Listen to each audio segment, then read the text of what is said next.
first go. Oh! We got it! Look, his head's in the bag. It's a major achievement, and it means Tori's improved design has now met all 3 benchmarks for the flying guillotine. That gory success could mean only one thing. There really could be something to this myth. You guys, that was amazing. I know, not only did we create a real flying guillotine from scratch, but we achieved all the criteria for the myth. Yeah, I mean, we landed it on the head, decapitate the guy, and retrieve the head in the net. Yeah, we proved it on a basic level against a static enemy, but I don't think anybody's going to be holding still in a real-life combat situation. What do you have in mind? A few ideas. Oh, this should be interesting. Coming up in Cooking with C4. That makes you shaky when you're nervous. And Tori's flying guillotine gets put to the ultimate test. There's a guy behind you!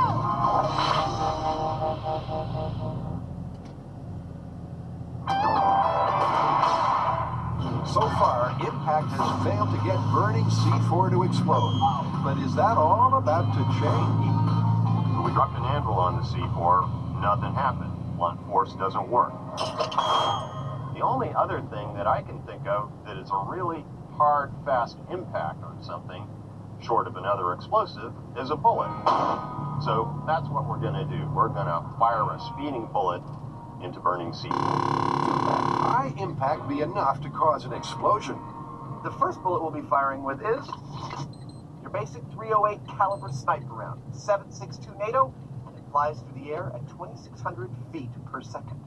That bullet at that speed will give a staggering force on a burning C4 of about 25,000 pounds. Oh, she's going pretty good. All right, I'm going to fire. This is shooting a regular bullet at a flaming ball of C4. No, I think you missed. I missed. All right, let's try that again. And with a few words of encouragement from the peanut gallery, You're not nervous about making the shot, are you? Like you might miss, huh? No. Not at all? No. That makes you shaky when you're nervous. All right, I think I'm ready to go. Safety's off. Don't miss. I'm not going to miss. Shooting a flaming ball of C4 with a regular old bullet. Damn it looks like I missed it. so with the score at C4-2, Adam zip and Jamie 2 gun shy to take a shot, the guys turn to a pro. I'm an okay shot. Not a great shot, I'm okay. I missed my first shot, nicked the second. What we're about to do is hand over responsibility for the shooting in this story to Sergeant Dan Powell, whose gun this is. Hopefully he'll make the shots much better than we can. Sergeant Deadshot Dan nails the target on his first shot. The burning C4 bounces, but a big boom there ain't. Well, there you have it. A normal bullet did not cause burning C4 to explode. The next bullet we'll be firing with is this, a tracer round. It's got a bit of phosphorus in its base that allows the shooter to see the path